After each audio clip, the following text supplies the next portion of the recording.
लेकिन अगर कोई सरकार अपने बच्चों को उसका गला घोटने पे उतारू हो जाए तो वो फिर सरकार निष्पक्ष सरकार नहीं है। ये सरकार कह रही है कि ये कानून हम मुसलमानों के भले के लिए आ रहे हैं। जब मैं आपसे सुनता हूं तो मुझे लगता है कपिल शर्मा कॉमेडी सर्कस में बोल रहा है।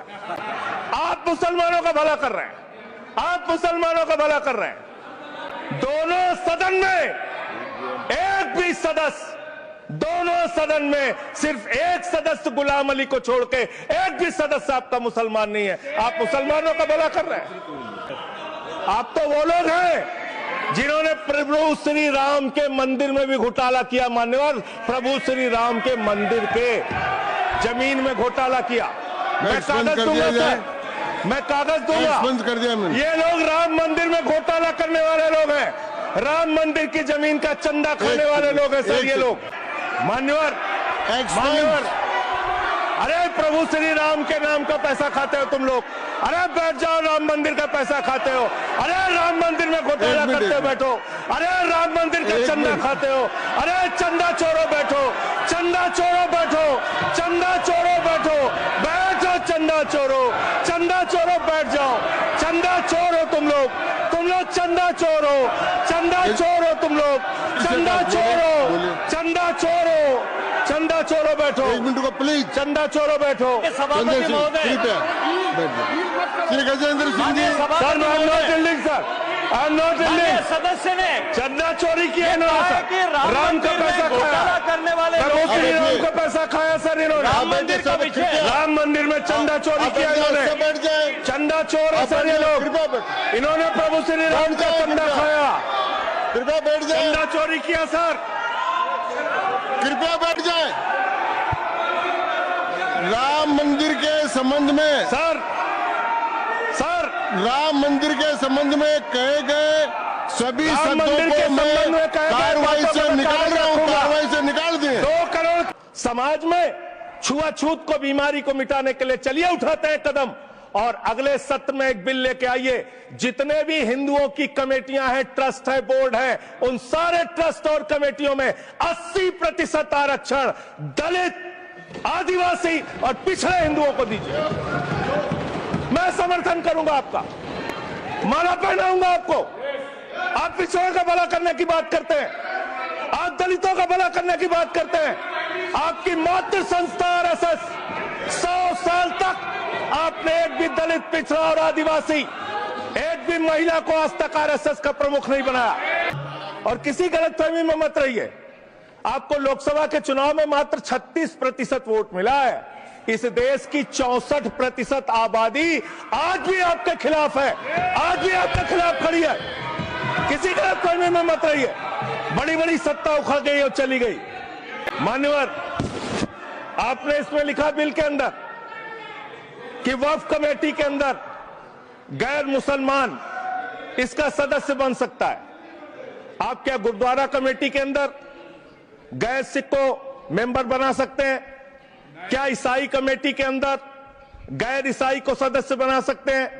क्या बौद्धों की कमेटी के अंदर गैर बौद्ध को, क्या जैनों की कमेटी के अंदर गैर जैन को आप मेंबर बना सकते हैं? और इतना ही नहीं, क्या आप हिंदुओं के ट्रस्ट में, मंदिर के ट्रस्ट में आप क्या गैर हिंदू को मेंबर बना सकते हैं? नहीं बना सकते। तो जब आप सारी संपत्तियां डिजिटाइज कर चुके हैं, सब कुछ ऑनलाइन कर चुके हैं, वामसी पोर्टल में सारे कागजात जांच चुके हैं, तो क्या आप फसाद कराने के लिए फिर से कागज मांग रहे हैं?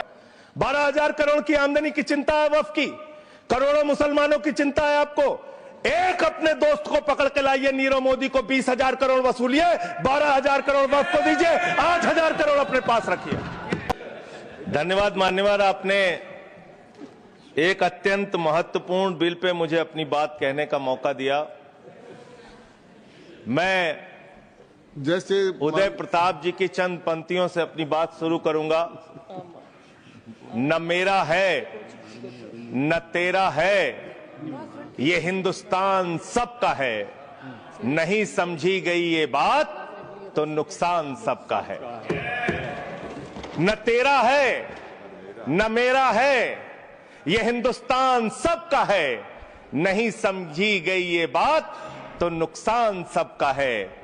जो आकर मिल गई इसमें वो दिखलाई नहीं देती, जो नदियां मिल गई इसमें वो दिखलाई नहीं देती। महासागर बनाने में मगर एहसान सबका है, महासागर बनाने में मगर एहसान सबका है। मान्यवर, हम लोग बचपन से एक शब्द सुनते आए, सरकार माई बाप। सरकार माई बाप यानी कि जो सरकार होती है वो लोगों की माई बाप होती है, मां की तरह ख्याल रखती है, पिता की तरह ख्याल रखती है। लेकिन अगर कोई सरकार अपने बच्चों को उसका गला घोटने पे उतारू हो जाए तो वो फिर सरकार निष्पक्ष सरकार नहीं है, नहीं है मान्यवर। वो सौतेली मां है, वो सौतेली मां है, उसका व्यवहार सौतेला है। और आज आप जो काम कर रहे हैं इस बिल के माध्यम से, आप बाबा साहब डॉक्टर भीमराव अंबेडकर जी के द्वारा लिखे गए संविधान की हत्या कर रहे हैं। और ये बात मैं इसलिए कह रहा हूं कि बाबा साहब डॉक्टर भीमराव अंबेडकर जी ने संविधान की धारा 26 में लिखा, धार्मिक मामलों के प्रबंधन की स्वतंत्रता, धार्मिक एवं धर्मार्थ उद्देश्यों के लिए संस्थाओं की स्थापना एवं रखरखाव करना, धर्म के मामलों में अपने स्वयं के मामलों का प्रबंधन करना, चल एवं अचल संपत्ति का स्वामित्व एवं अधिग्रहण करना तथा ऐसी संपत्ति का कानून के अनुसार प्रशासन करना। यह अधिकार आपने नहीं दिया, यह अधिकार किसी भारतीय जनता पार्टी के लोगों ने नहीं दिया। यह अधिकार बाबा साहब डॉक्टर भीमराव अंबेडकर जी के द्वारा लिखे गए भारत के संविधान ने दिया मानकर। और आप उस संवैधानिक अधिकार को छीन रहे हैं एक गैर संवैधानिक बिल लाके। क्या क्या लिखा इस कानून के अंदर आपने, किस तरीके से आपने इस संविधान की हत्या करने का काम किया। आप बड़ी बड़ी बातें कर रहे हैं। ये सरकार कह रही है कि ये कानून हम मुसलमानों के भले के लिए आ रहे हैं। जब मैं आपसे सुनता हूं तो मुझे लगता है कपिल शर्मा कॉमेडी सर्कस में बोल रहा है। आप मुसलमानों का भला कर रहे हैं, आप मुसलमानों का भला कर रहे हैं। दोनों सदन में एक भी सदस्य, दोनों सदन में सिर्फ एक सदस्य गुलाम अली को छोड़ के एक भी सदस्य आपका मुसलमान नहीं है। आप मुसलमानों का भला कर रहे हैं, आप मुसलमानों का भला कर रहे हैं। पूरी सरकार में एक मंत्री आपका मुसलमान नहीं है, आप मुसलमानों का भला कर रहे हैं। दो नेता अपने घरों में आपने बैठा दिया, मुख्तार अब्बास नकवी, शाहनवाज हुसैन, दोनों की राजनीति आपने खत्म कर दी। आप मुसलमानों का भला कर रहे हैं, आप मुसलमानों का भला कर रहे हैं, आप मुसलमानों का भला कर रहे हैं।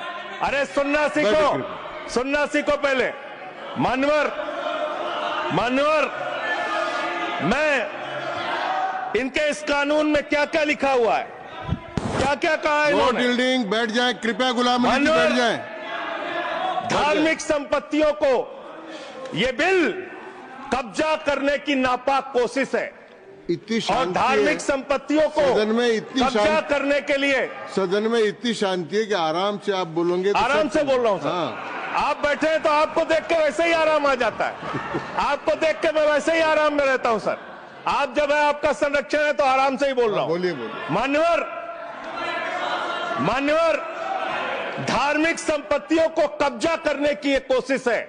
इसलिए इस बिल पर न हिंदू को खुश होना चाहिए, न सिख को खुश होना चाहिए, न ईसाई को खुश होना चाहिए, न जैन को खुश होना चाहिए, न बौद्ध को खुश होना चाहिए, क्योंकि नंबर सबका आएगा। और आज वक्फ की संपत्तियां कब्जा करके आप अपने दोस्तों को देंगे, कल गुरुद्वारे की संपत्तियां कब्जा करके आप अपने दोस्तों को देंगे, फिर चर्चों की संपत्तियां कब्जा करके आप अपने दोस्तों को देंगे, फिर बौद्धों की संपत्तियां कब्जा करके आप अपने दोस्तों को देंगे, फिर जैनों की संपत्तियां कब्जा करके आप अपने दोस्तों को देंगे, फिर मंदिरों की जमीनें कब्जा करके आप अपने दोस्तों को देंगे। आप तो वो लोग हैं जिन्होंने प्रभु श्री राम के मंदिर में भी घोटाला किया। मान्यवर, प्रभु श्री राम के मंदिर के जमीन में घोटाला किया। मैं कागज दूंगा सर, मैं कागज दूंगा। कर दिया मैंने। ये लोग राम मंदिर में घोटाला करने वाले लोग हैं, राम मंदिर की जमीन का चंदा खाने वाले लोग हैं सर। ये लोग 2 करोड़ की जमीन 5 मिनट में 18 करोड़ में बेची सर इन लोगों ने। 16.5 करोड़ का घोटाला किया, 18.5 करोड़ में जमीन बेची। ये ये राम मंदिर में घोटाला करने वाले लोग हैं सर। मान्यवर, अरे प्रभु श्री राम के नाम का पैसा खाते हो तुम लोग। अरे बैठ जाओ, राम मंदिर का पैसा खाते हो। अरे राम मंदिर में घोटाला करते हो, बैठो। अरे राम मंदिर का चंदा खाते हो। अरे चंदा चोरो बैठो, चंदा चोरो बैठो, चंदा चोरो बैठो, बैठो चंदा चोरो, चंदा चोरो बैठ जाओ। चंदा चोर हो तुम लोग चंदा चोर हो, चंदा चोर हो तुम लोग, चंदा चोर हो, चंदा चोर हो, चंदा चोरो बैठो। 1 मिनट को प्लीज, चंदा चोरो बैठो। सभापति महोदय, Shri Gajendra Singh ji. Sir I am not yielding sir, I am not yielding. सदस्य ने चंदा चोरी किया इन्होंने, राम का पैसा खाया, करने वाले राम का पैसा खाया सर इन्होंने। राम मंदिर का विषय, राम मंदिर में चंदा चोरी किया इन्होंने। बैठ जाए, चंदा चोर है सर ये लोग। इन्होंने प्रभु श्री राम का चंदा खाया, कृपया बैठ जाए, चंदा चोरी किया सर। कृपया बैठ जाए। राम मंदिर के संबंध में सर राम मंदिर के संबंध में कहे गए सभी शब्दों को मैं कार्रवाई से निकाल रहा हूं, कार्रवाई से निकाल दिए। 2 करोड़ की जमीन 18.5 करोड़ में खरीदी इन लोगों ने। 2 करोड़ की जमीन अयोध्या में 18.5 करोड़ में खरीदी। मान्यवर, कृपया मान्यवर, मेरा टाइम बचाया जाए सर। मान्यवर, टाइम पॉज कीजिए सर, टाइम पॉज कीजिए, बैठाइए इनको। Point of order, point of order allow sir. I am not yielding sir. Point of order, Bhupendra Yadav please sit down.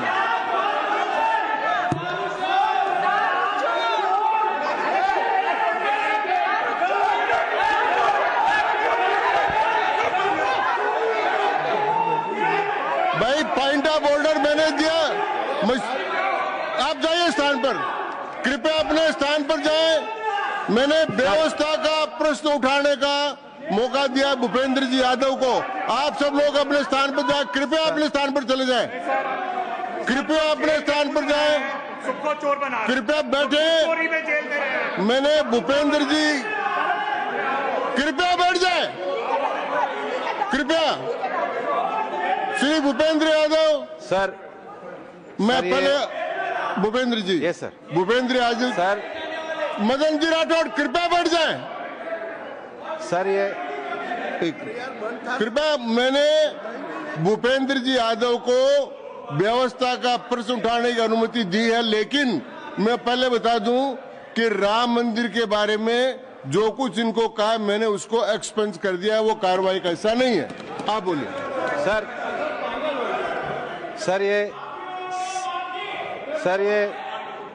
ये सदन का उच्च सदन है। रूल में बता देता हूं, रूल 238 और 240। आप 238 और 240, 238 and 240, you read it sir. There are sir 2 rules है, 238, 240। मेरे को बुक की जरूरत नहीं है। हाउ टू स्पीक, ये 238 है सर। 240 बड़ा इंपॉर्टेंट है जी सर। कोई भी सदस्य अगर इररिलेवेंट बोलता है, अगर तो ये चेयर की पावर है कि उस सदस्य को रोक सकते हैं। जो विषय डिबेट से जुड़ा हुआ नहीं है, जो विषय सदन से जुड़ा हुआ नहीं है, इररिलेवेंट विषय को आपको रोकने का अधिकार है। जो सदस्य संजय सिंह जी बोल रहे थे वो इररिलेवेंट है। तीसरा एक और विषय सर, 238 में बोलने के बाद जो असंसदीय शब्द है, किसी भी पार्टी के बारे में, किसी के बारे में जो असंसदीय शब्द है वो बोले गए हैं, तो उसकी भर्त्सना भी हाउस पूरी तरीके से करता है, माननीय हटाता है। माननीय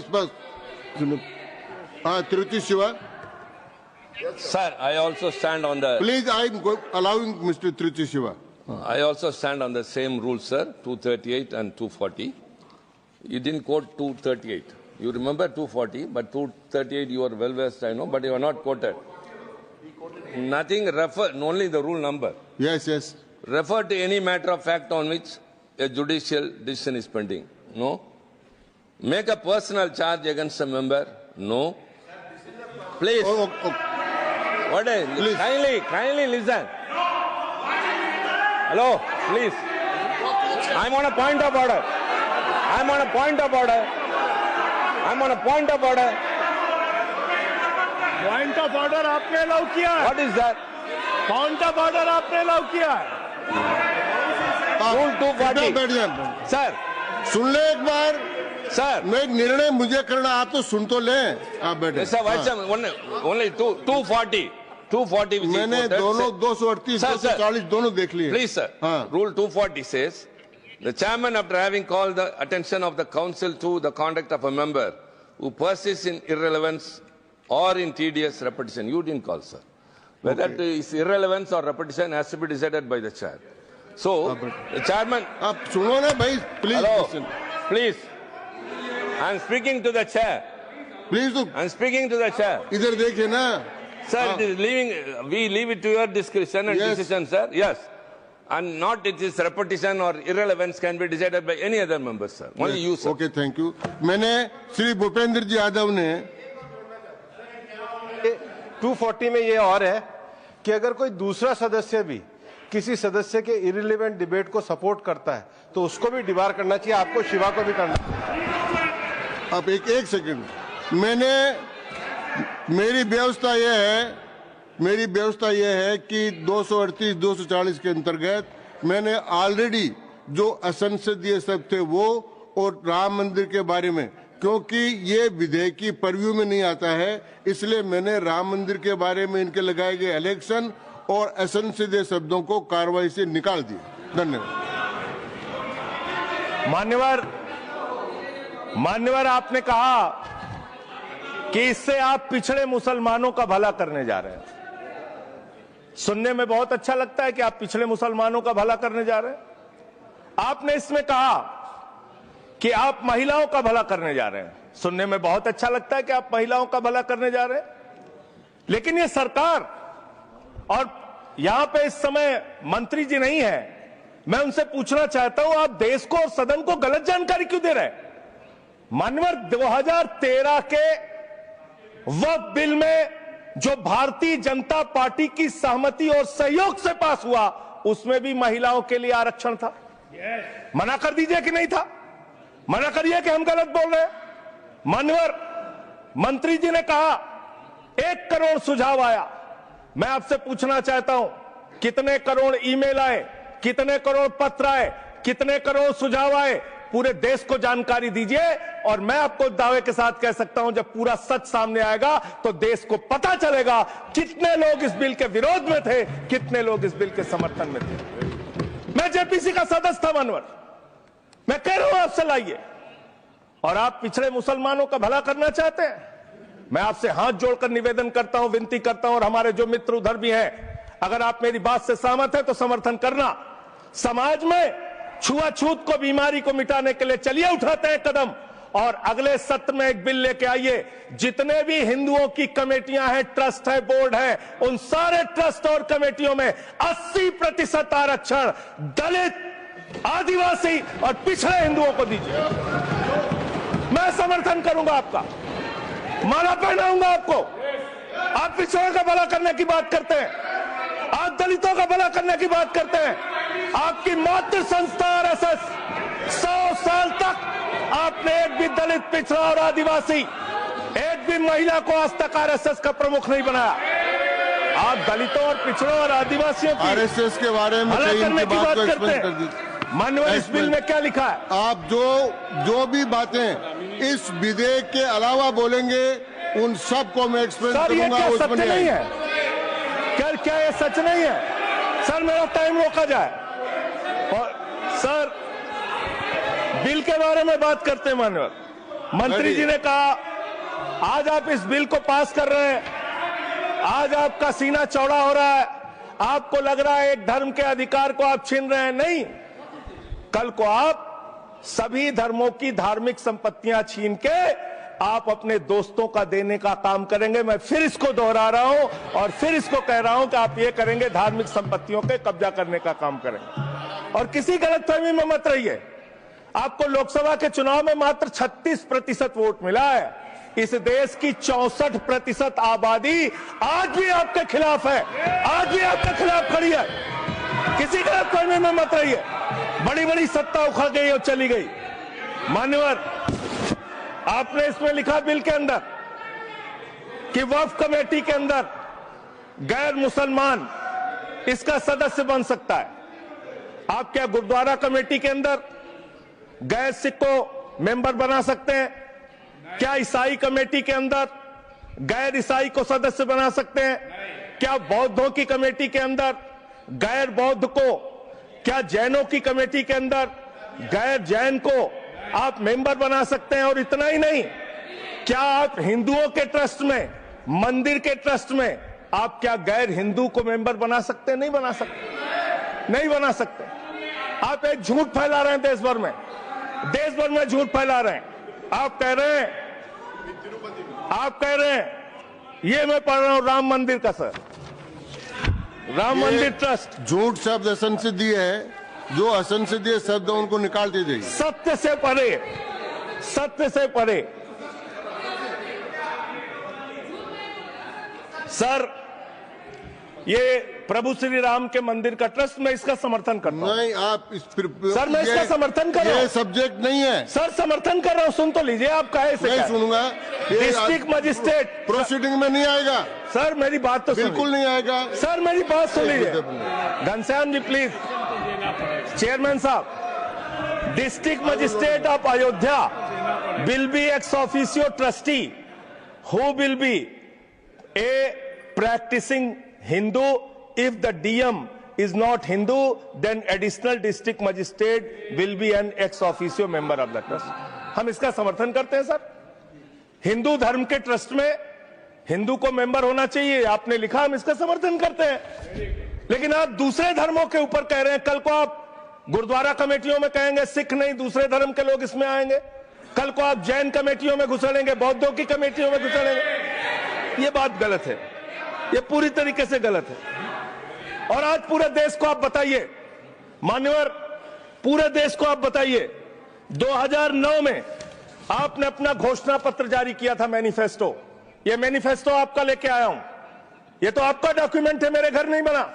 इस मैनिफेस्टो में लिखा है इन्होंने कि 2009 के मैनिफेस्टो में लिखा है कि वक्फ की जमीनों पर जो अवैध कब्जे हुए हैं, KR रहमान की कमेटी की रिपोर्ट के हिसाब से हम मुस्लिम धर्म गुरुओं के साथ बातचीत करके उसको खाली कराने का काम करेंगे। कितना दोहरा चरित्र आपका। आपने कहा वक्फ की जमीनों को खाली कराने का काम करेंगे जिसपे कोई और कब्जा कर रखा है।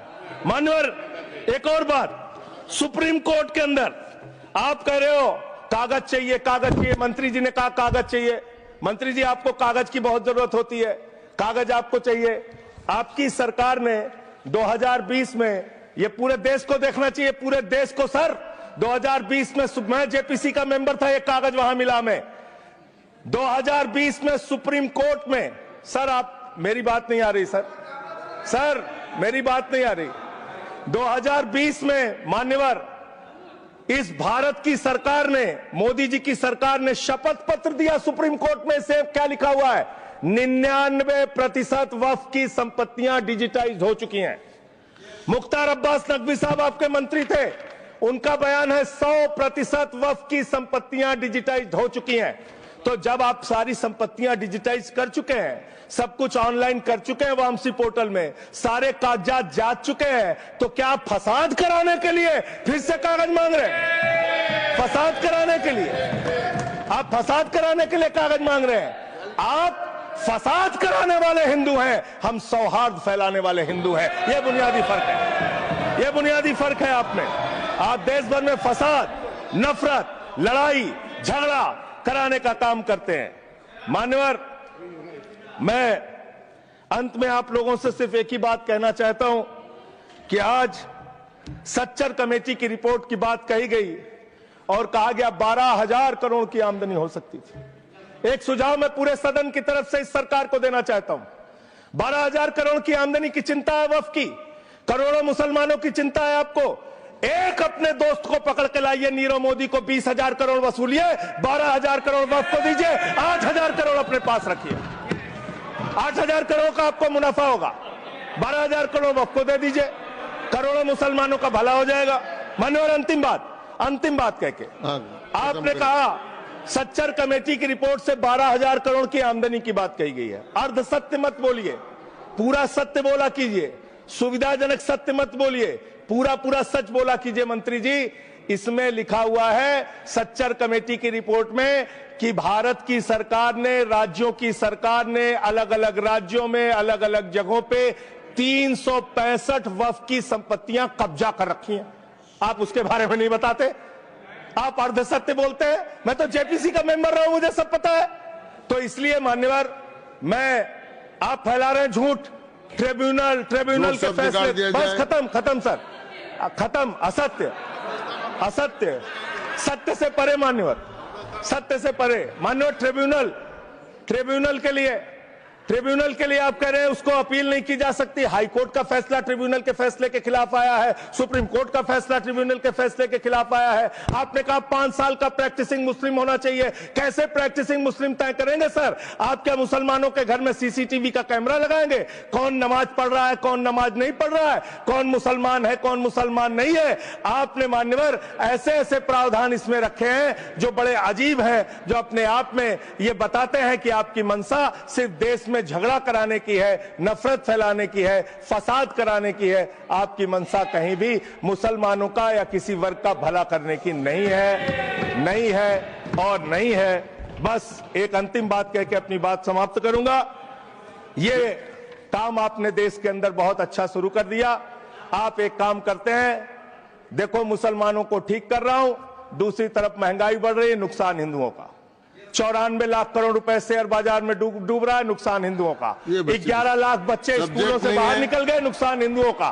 तो मुसलमानों को ठीक करने के नाम पर आप नुकसान देश के करोड़ों हिंदुओं का भी कर रहे हैं। इसलिए ये सब बातें करके देश में आप नफरत फैला के ये सब झगड़े फसाद के काम मत कीजिए।